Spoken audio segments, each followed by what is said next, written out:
good morning na lang ninyong tanan po sa Thank you. At this juncture is an introduction of our Army Artillery Regiment Commander by Lieutenant Colonel Lazareto E. Flores II, FAJC, Philippine Army. Ladies and gentlemen, good morning. It is my pleasure to introduce the Commander of the Army Artillery Regiment, Brigadier General Pedro P. Bayasbas, Armed Forces of the Philippines.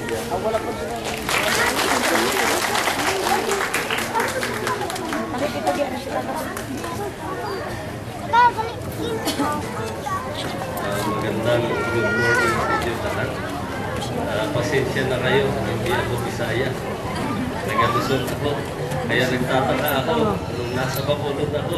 Ang bati, maayong buntag, maayong aga. Buti ko dito na iba na pala. Maayong buntag na. Maayong buntag. Pwede mo sana. Bago ko magsalita ay nais kong batiin yung ating very generous sponsor. Yung Tuboso Escalante Association International Incorporated na tinangunahan ng President of the organization, si Joy. I would also like to greet Gail Botril and her daughter, si Susan. Of course, sa inyo lahat na rin. Una sa lahat ay nais kong ipakilala yung aming organization.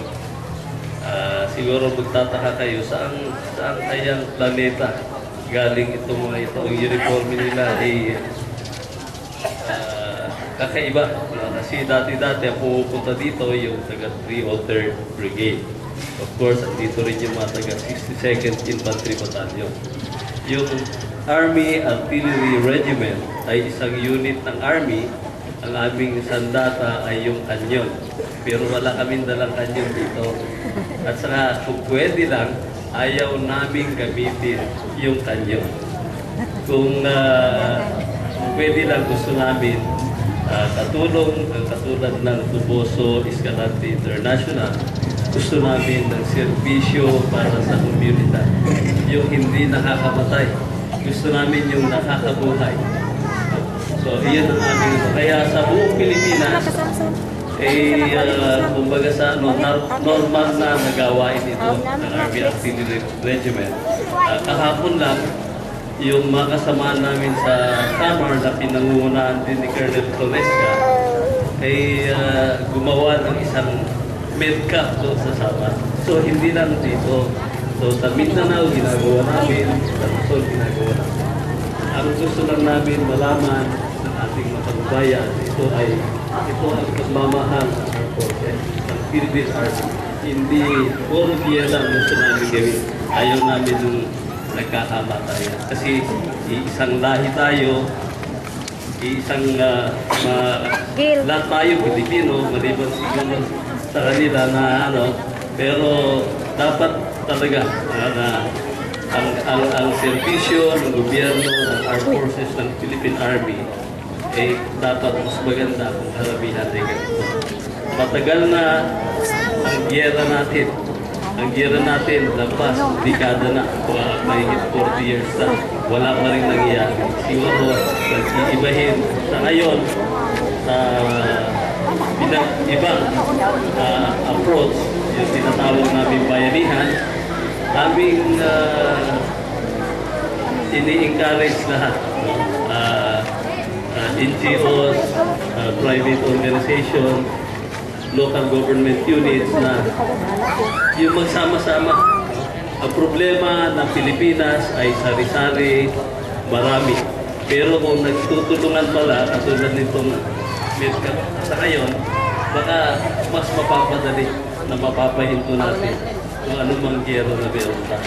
So, ang aming organization pala ay pansamantala nakabase sa Mindanao.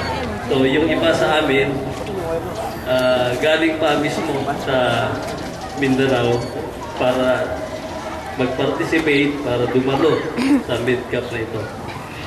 So, iyon lang aking masabi.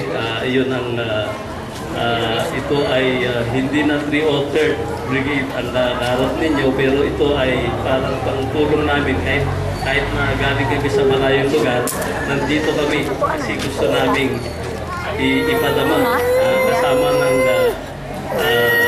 yung Toboso Escalante International. Gusto namin ipadama ang pagmamahal dito sa mga taga-Toboso. Maraming salamat.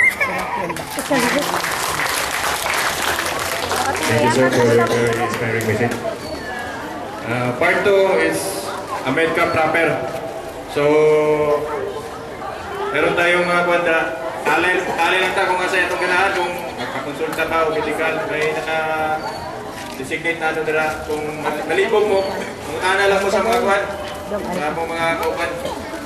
Arilong sa Matabang. Ang binyada sa Matabang. Tapos, may ano tayo, mag-distribute tao